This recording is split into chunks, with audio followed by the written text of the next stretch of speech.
fazer a apresentação pessoal, falar sua formação, cargos na área pública e há quanto tempo o senhor reside em Buriti? Adelson Godinho, né, meu nome, como eu sou conhecido no município. O meu cargo é coordenador de governança, chefe de gabinete e também secretário municipal de saúde. Eu tenho um acúmulo de cargos, né, porém só um remunerado, você não pode acumular remunerações, né, os demais são sem ônus. Sou residente no município de Buriti desde 2006. E ingressei na carreira pública em 2014. Eu fui convidado a vir para a administração para criar o Departamento Municipal de Trânsito, que Buriti não tinha, né, Departamento Municipal de Trânsito, e eu vim com essa missão. Aí criamos o Departamento Municipal de Trânsito, municipalizei o trânsito de Buriti, que na época dos 52 municípios, somente 6 eram municipalizados, né? E Buriti foi então o 7º município do estado a ter o trânsito municipalizado, fazer gestão do próprio trânsito.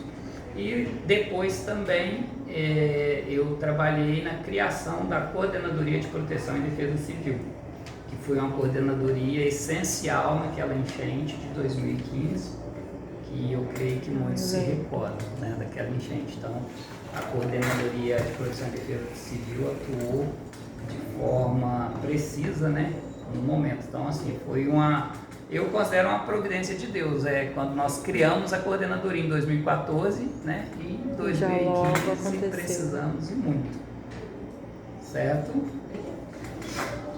Tá, segunda. Nos conte sobre o início da colonização da cidade e como ela foi se estruturando, se organizando tanto físico quanto politicamente. Então, Buriti, assim, a criação de Buriti, ela iniciou na década de 80, mais precisamente em 1987, com algumas famílias que estavam acampadas no município de Cerejeiras. Essas famílias elas foram retiradas de uma terra, de uma fazenda, né, a qual haviam invadido. E elas foram retiradas dessa fazenda, se não me engano, Fazenda Santa Ana, Santa Helena, não sei precisar o nome, né? E estavam no município de Cerejeiras. E aí eles receberam autorização para vir para a região aqui que estava sendo feito um plano de uma criação de um assentamento aqui, que é o assentamento Buriti. E aí essas famílias, eles vieram para cá, né, foram trazidas para cá em cima de caminhões e foram os primeiros a colonizar aqui. Depois disso, eu creio que isso foi em 87, em 89, havia também mais umas 40 famílias no município de Jaru, que estavam acampadas também no terreno do INCRA, ali em Jaru, e aí receberam autorização para vir, né, e se juntaram então com essas famílias que vieram do município de Cerejeiras, que estavam acampadas no município de Cerejeiras. E aí foi o início de tudo, né? Aí tinha algumas lideranças, entre elas eu destaco sempre que foi meu amigo pessoal, inclusive é meu amigo pessoal, não reside mais aqui, mas é meu amigo, o seu Oswaldo. Ele era conhecido como Oswaldo Buriti, depois ele foi vereador aqui, né? Foi dono da Calha Sul. Às vezes eu falo, seu Oswaldo da Calha Sul, tá. aí as pessoas lembram quem agora eu sei, né? quem é. Isso, então assim, ele e mais uns outros foram as lideranças no início e que quem corria atrás de tudo, né? Ô, Adelson, a questão, tem gente que fala que Buritis foi nomeado por causa dele, mas ele que foi nomeado por causa de Buritis, não é? O seu Oswaldo, na realidade, foi por causa de Buritis, não por causa dele, né? Porque esse projeto de assentamento, ele era um projeto já de reforma agrária, então já existia esse plano e o nome, do projeto é Buriti. Aí o seu Oswaldo foi Oswaldo Buriti, porque ele foi uma das lideranças, né, que vieram já para iniciar isso, que já era algo já do Ministério da Reforma Agrária. Na época tinha o Ministério da Reforma Agrária, né? E o nome do projeto seria Buriti. E depois criou o PA Buritis, né? Que é Projeto de Assentamento Buriti. E o seu Oswaldo, ele sempre, com aquele jeito dele de liderança, de correr atrás, né? Ele tomou a frente de muitas coisas. Então, no início, quando chegou essas famílias, eles ficaram, na época era Vila Campo Novo, que não era ainda município também, né?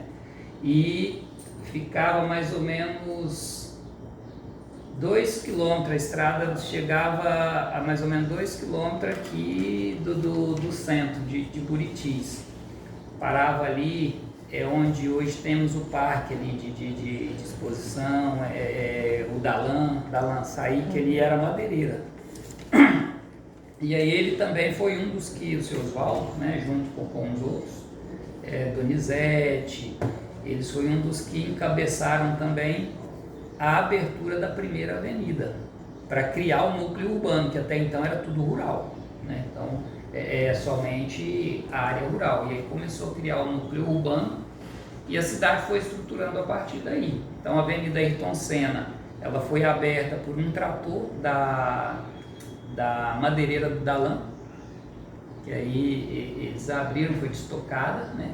E o comércio foi se assentando de forma muito rápida, né? Ao longo da que hoje é a Avenida Ayrton Senna. Foi uma cidade assim, que cresceu muito rápido, tanto é que na década de 90 foi até, teve uma reportagem na revista Veja, né? Que foi a cidade que mais cresceu no Brasil em 10 anos, né? Que foi, no caso, Buriti. Então assim se deu, né, no caso a colonização, vamos dizer assim, a criação de Buriti, que era o projeto de assentamento Buriti. As primeiras famílias foram essas que vieram do município de Cerejeiras, estavam acampadas, autorizadas pela justiça que retirou eles dessa fazenda, né, e estavam acampadas no município de Cerejeiras. E depois, 2 anos depois, tinha também um grupo de famílias acampado no pátio do INCRA em Jaru e receberam autorização também para juntar com essas famílias aqui. O senhor pode nos falar sobre o plebiscito de emancipação do município? O plebiscito ele foi em 1995. Foi dia 26 de dezembro. Então assim, vocês imaginam, né? Dezembro, Natal, dia 25, festa e tal, mas existia essa necessidade, porque Buritis cresceu muito, e aí eles queriam, né, que Buritis viesse a ser município.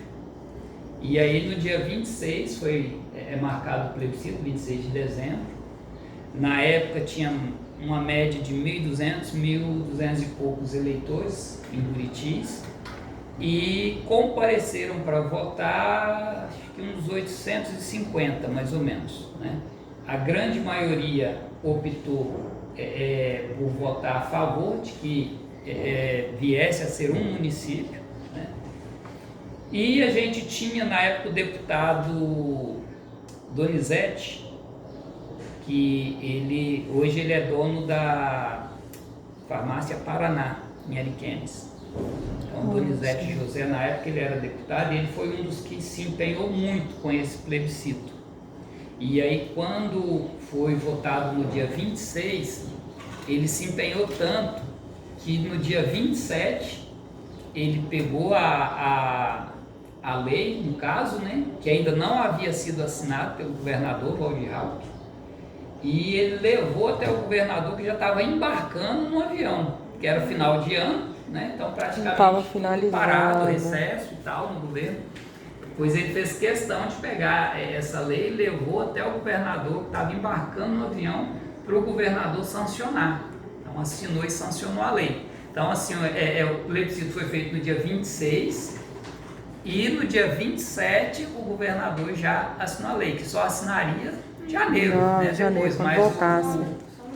Isso, então assim, o Donizete, hoje dono da farmácia de manipulação Paraná em Ariquemes, na época ele era deputado, ele teve um papel fundamental aí, né?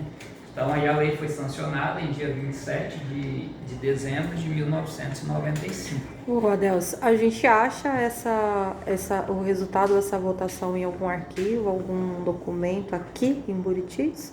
Tipo, votaram exatamente, para saber o número exato de pessoas que votaram sim, votaram não, ou a gente não... Provavelmente tem no cartório, porque é um plebiscito que ele é como uma eleição, né? Então provavelmente vai ter alguma coisa no cartório, eleitoral. E também eu creio que na biblioteca do município deve ter alguma coisa também falando sobre isso aí, né? Algum livro, acho que tivemos aí uns 2 ou 3 autores de livro do nosso município contando também parte da história aí do município de Buritis, tá? Quais informações o senhor pode nos dar sobre a bandeira do hino do Brasil? Bandeira, hino e brasão. Eu não sei precisar se foi 2001 ou se foi 2002, tá? Mas foi entre 2001 e 2002. Houve um concurso e nesse concurso seria para escolher a bandeira, o brasão e o hino.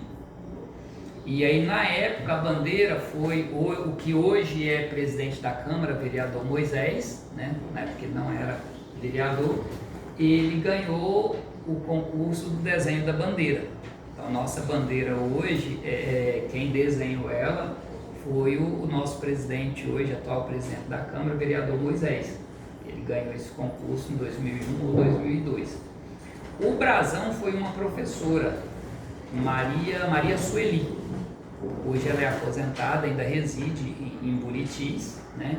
Ela que fez o desenho do brasão e foi o que ganhou o concurso. E o hino foi um morador, acho que é Caio Felipe, que é o autor.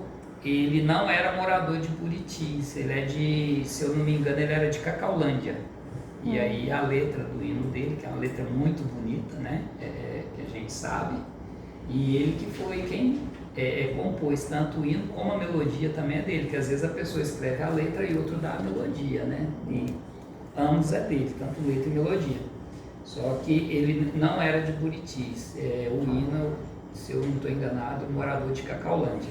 Então assim que se deu essa escolha, né? Hino, bandeira e brasão. Brasão, professora Maria Sueli, ainda residente em Buritis. A bandeira, o nosso vereador, hoje vereador e presidente da Câmara, Moisés.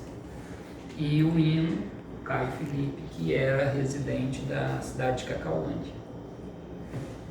E os desenhos, né, Força, União e Trabalho. O lema, Isso, no caso. Força, União e Trabalho. O senhor poderia falar sobre os prefeitos da cidade? Prefeito. Então, como eu disse para vocês, o município a lei foi sancionada, né, tornando então a Vila Buriti em município de Buritis em 1995, finalzinho de 1995, especificamente dia 27, foi assinado, 27 de dezembro. Mas para o município ser instalado como município, precisaria ter a Câmara de Vereadores, os vereadores eleitos, né, e o prefeito eleito. E aí não tinha. Então a gente, quando é assim, é chamado de prefeito tampão, que é um prefeito nomeado pelo governador. Então de 96 até 97, 95, final de 95 foi sancionada a lei. Em 96 não tinha eleição, né, ainda para prefeito e nem para os vereadores. Então foi nomeado Israel Torres. Eu conheci ele também depois disso, né, que ele já não era mais o prefeito tampão, vinha conhecer. Israel Torres, ele foi nomeado pelo governador como prefeito tampão para fazer esse período de 1996. Aí quando foi em 97, aí sim foi instalado de fato direito o município de Buritis, que aí teve uma eleição em 96, que elegeu os vereadores e elegeu também o prefeito. Então, assim, como prefeito nomeado, a gente teve Israel Torres. Depois de Israel Torres veio o Adair, foi o primeiro prefeito eleito de Buritis, né? Também foi conhecido, muito amigo, infelizmente já não está entre nós, né? Depois do prefeito Adair, aí veio o Volpe, o prefeito José Alfredo Volpe, que teve 2 mandatos, então ele ficou por 8 anos. Depois do Volpe veio o Elson Montes, que foi de 2009 a 2013. Depois do Elcio Montes tivemos como prefeito Toninho Correia, que ficou até 2015, assumiu em 2013, ficou 2013, 2014 e aí em 2015 ele foi afastado e cassado. Aí assumiu o prefeito Dico, que ficou um ano, 2015 a 2016, e aí tivemos a eleição do atual agora, que é o nosso prefeito Rony Irmãozinho, né, conhecido popularmente como Rony Irmãozinho, que está reeleito. Então ele vem já para 2 mandatos também, assim como foi o Alfredo Volpe. O Rony, ele fez um mandato de 4 anos, em 2020 aí ele concorreu à reeleição e ganhou, e iniciou novamente e vai até 2024. Então esses foram os nossos prefeitos, né, de Buritis. Tivemos um nomeado e esses demais todos eleitos. Tem algum lugar aqui que tem as fotos deles ou não? A galeria, a secretaria, a pedido do prefeito Rony, a secretaria de administração, ela está trabalhando essa galeria, que até então não tinha, né? Tá. Aí vai ser feita a galeria dos prefeitos ali embaixo, aqui na prefeitura mesmo, no prédio, vai ficar na parede, né? Foto de todos. É interessante quando a gente dá um rosto pro nome, Sim, né? Eu quando falo, como eu conheci todos, né, aí a gente fala e já associa, mas aí... E tem uns prefeitos que eu não tava nem nascido ainda, todos jovenzinhos. Quais aspectos culturais o senhor identifica em nosso município? Olha, eu insisto que o nosso município ele é agrícola, né? Porque eu falo assim, o que mantém, por exemplo, a nossa cidade, comércio, é a área rural. Então ele é um município extremamente agrícola.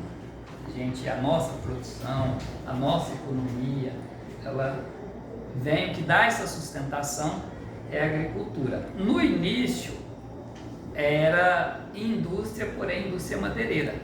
Nós chegamos a ter no município 104 madeireiras, né, abertas aqui. Então ele desenvolveu com essa mão de obra que tinha muito emprego, né, muita madeira, e aí as pessoas vinham muito de vários lugares do estado, e havia uma preocupação de que quando acabasse a madeira, o município ia acabar, né? E a gente vê que hoje nós temos aí, eu creio que só umas 4 madeireiras, as madeireiras fecharam, foram embora, mas o município se sustentou. Então essa sustentação, eu falo que foi a agricultura, né? Que ela foi se fortalecendo, tanto lavoura, café, cacau, como gado, né? Hoje a gente tem a parte também hortifruti, né? Que tem o setor chacareiro. Então eu identifico o município como um município agrícola, que a gente tem que fortalecer cada vez mais, né, a nossa agricultura, que é quem dá a sustentação ao município. Depois, quando ele tiver já alguns anos, aí nós vamos ter algumas indústrias já instaladas no município, e aí vai ajudar nesse suporte, né, tanto como ofertando aí emprego, mão de obra, mas sem a nossa agricultura a gente não teria essa sustentação, essa sustentabilidade. Não sei se era nesse viés a pergunta, na questão do cultural, né? Ou se realmente é alguma identificação assim de cultura. Na verdade, é porque a gente vê que como a gente tem o gado como nossa maior fonte econômica, acaba que o estilo da cidade ele fica voltado para isso. Eu vejo que são ligados, porque a nossa maior festa é rodeio, Sim. os meninos eles se acham maravilhosos e lindos quando eles colocam fivelon no chapéu. Até o estilo musical, né? Sempre o country é relacionado. Pode ir para a próxima, gente. Quais suas expectativas para o futuro da nossa cidade? Olha, eu sou um apostador de Buritis. Inclusive, eu recebi um médico um pouco antes de vocês, que é um médico, um rapaz jovem, recém-formado, né? Ele está morando aqui no município e ele está pleiteando uma vaga do Mais Médico, que abriu o edital recentemente, e o Ministério abriu 3 vagas para Buritis. Ele está pleiteando uma. E aí ele estava meio que indeciso entre Buritis e uma cidade no Amazonas, que ele também já foi morador lá, e ele veio conversar comigo. E aí eu disse para ele que assim, eu apostava muito no município de Buritis, porque o município ele passou pela fase de infância, considero assim, né, que foi esse período de emancipação, instalação do município que se deu em 1997, e aí passou a década toda de 90, entramos 2000, ele estava ainda engatinhando na fase de infância. Depois nós passamos pelo período aí, eu falo de adolescência, né, que é o município, período de adolescência, o que é? É o município, ele saiu do período de infância e ele já tem uma certa estrutura que precisa das coisas se legalizar. Que antes, assim, as coisas vão acontecendo, ninguém procura legalizar, fica meio que de modo informal, né? Então eu digo que aí quando ele entra na adolescência, que precisa agora a gente tirar isso do meio informal e da legalidade, documentar, aí ele está no período de adolescência, que é um período meio que rebelde, que aí a pessoa não quer de fato, né, legalizar, porque vai pagar imposto e tal, mas aí é um período meio turbulento do poder público, para gente que está aí na área pública, porém necessário. E aí nós já passamos por esse período. E depois que você passa por esse período, então a maior parte das coisas já está tudo regularizado, né? Legalizado. Aí você entra na fase adulta, então está estruturado, hoje já tem raiz. Então eu considero assim, que o nosso município hoje, ele está entrando na fase adulta. Quando o município entra na fase adulta, foi o que eu falei para o médico aqui, ele está com as portas escancaradas para oportunidades. Então, quem tem vontade de empreender, quem tem vontade de crescer, quem tem vontade de construir, o município está estruturado. Então, se você apostar no município, você não está apostando no escuro, algo que, né, poderia ir para frente como não ir, por uma insustentação do município. Então, isso não tem. Hoje ele está na fase adulta, ele está estruturado, com base sólida. O nosso município ele tem uma base muito sólida. Geograficamente, o nosso município ele está num local estratégico, então ele é como se fosse um município regional. Então hoje nós temos aí 3 distritos de Campo Novo, que geograficamente é mais fácil eles virem para Buritis, né? Nós temos outro distrito que pertence à Nova Mamoré, que também é mais fácil vir para Buritis, como nós temos Rio Pardo, que pertence a Porto Velho, mas é muito mais fácil vir para Buritis. Então, assim, geograficamente, nós estamos num ponto muito estratégico e isso é bom para o município, né? Para o comércio, para a atividade econômica. Então, as minhas expectativas para o município são as melhores, né? Quando eu falei da questão da cultura, que eu vejo assim, um município como um município agrícola, hoje, por exemplo, como o poder público eu falo sempre que a gente precisa mudar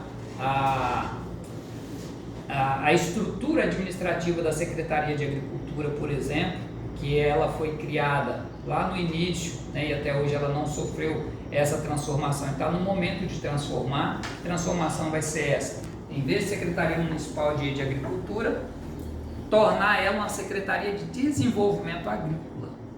Que aí, ela tornando uma Secretaria de Desenvolvimento Agrícola, vai sair aquele papel de agricultura familiar. Isso foi no começo.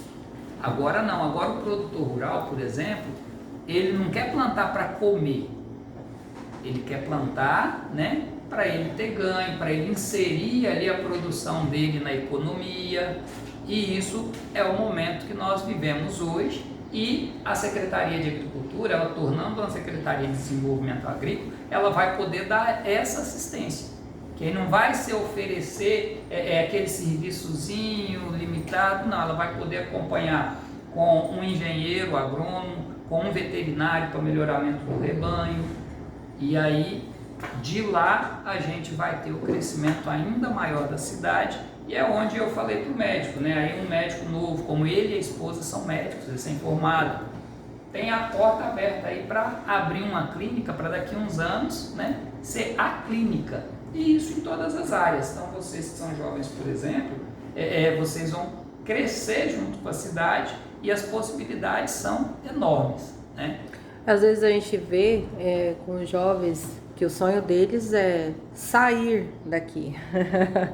Mas acaba que isso se concretizando não tem essa necessidade. Eles podem continuar aqui perto da família e ainda progredir financeiramente. Perto da família e crescendo, né? Porque às vezes eu saio, eu vou buscar, às vezes nós não temos ainda uma qualidade de vida igual muitas cidades oferecem, né? Porém, eu saindo e eu indo para aquela cidade, eu vou ter uma qualidade de vida que hoje não tenho, mas sem chances de crescer, de empreender, né? Então eu vou, arrumo um emprego e eu vou para aquela cidade, eu vou ser um empregado, né? E aqui não, você tem possibilidade de tanto ter empregos, que é a grande preocupação, né, que está vindo aí, essa juventude está estudando, está se formando, a gente precisa ter emprego para essa juventude. Mas nós, com isso, nós não vamos ter somente o emprego, como também vamos dar possibilidade, a cidade, né, a cidade vai dar possibilidade para esses jovens, para eles também construir em todas as áreas. É direito, é engenharia, é médico, né, medicina, abrir uma clínica. Então, hoje eu falo, a cidade ela está na fase adulta porque ela está estruturada. E ela tem campo para tudo isso. Onde quiser empreender, onde quiser apostar, o caminho está aberto, né? E tem mercado, que é o mais importante. Qual o conselho que você deixaria para nós hoje? Hoje, para vocês que são jovens, às vezes é difícil o jovem ouvir conselhos. Né? É uma fase assim que às vezes acha que sabe tudo, sabe o que é o melhor, mas eu já fui jovem, né? E sei que muitas coisas que eu fiz lá atrás, hoje com a consciência que eu tenho, às vezes eu não faria. Uma das coisas que eu fiz, que até hoje eu me arrependo, foi me ofertado uma vez de investir aqui na cidade de Buritis. Foi me oferecido 3 terrenos na Avenida Ayrton Senna por R$4.500. Na época eu estava com 10 mil. E aí eu respondi assim para a pessoa, não vou comprar não, porque aqui quando acabar a madeira, vai acabar o município, né? E não comprei. Hoje, se eu tivesse comprado, a pessoa ainda me aconselhou, uma pessoa de idade, me aconselhou, né? Eu não quis comprar. Se eu tivesse comprado, hoje esses terrenos, nada 600 mil. Entendeu? Cada um. Foi aquela na Ayrton Senna. Então, assim, às vezes você ouve o conselho de uma pessoa idosa e acha que você é jovem e tal, sabe o que é melhor para você. Então, assim, no caso, conselho, primeiro, o que eu falo para a juventude? Primeiro, vocês têm que saber o que vocês querem. tem uma citação, que é o Menestrel, Shakespeare, que em uma parte dela fala assim, para quem não sabe onde quer ir, qualquer lugar serve. Então a primeira coisa que eu falo, né, é saber onde vocês querem ir, onde vocês querem chegar. Sabendo onde vocês querem ir, onde vocês querem chegar, aí vocês têm que saber o que é de mais precioso na nossa vida. O que nós temos de mais precioso? Eu considero que é o tempo. Hoje, você pode pegar a pessoa mais rica do mundo. Se o médico falar para ela assim, ó, você está com a doença terminal, você tem 3 meses de vida. Ela pegaria a fortuna que ela tiver, né, que ela tivesse, e daria tudo para prolongar esse tempo dela, esse tempo de vida. Então é onde eu falo, o nosso bem mais precioso é o tempo. Então é vocês saber utilizar esse tempo de vocês com algo que tenha propósito. A vida, ela não caminha sem propósito. Eu sempre falo para as pessoas que trabalham comigo, com os meus filhos, que nós não podemos ser simplesmente mais um. Vocês não vieram no mundo para ser mais um. Deus, quando Ele nos deu esse milagre de vida, Deus tinha um propósito. E se a gente não também viver sabendo que é um propósito, nós vamos ser mais um, né? É mais um secretário, é mais um comerciante. Mais um quer dizer o quê? Alguém que praticamente sobreviveu, porque nem viveu, né? Alguém que sobreviveu, mas não deixou legado, não deixou nada. E nós temos a obrigação de deixar legado, tanto para os nossos filhos, como no município que vocês moram, né, no bairro que vocês moram. Então, o meu conselho é que vocês abracem a vida com um propósito, saber que a vida de vocês tem um propósito, né? E a partir daí que vocês descobrem que vocês não são meramente mais um filho, mais um irmão, mais um estudante. Quantos estudantes passou pela escola Marechal, né? Vocês não podem ser só mais um. E qual é a diferença? É quando vocês descobrirem que a vida de vocês tem um propósito aqui. Aí eu gosto de citar uma parte na Bíblia, dependente de credo, religião, eu tenho a Bíblia como um manual. Tudo que você procurar tem na Bíblia, independente se é católico, se é evangélico, se é espírita, a Bíblia é um manual. E tem uma citação na Bíblia que fala assim: o preguiçoso tudo quer e nada tem, mas o que trabalha com perseverança alcança sucesso. Então o que é trabalhar com perseverança? Trabalhar com amor.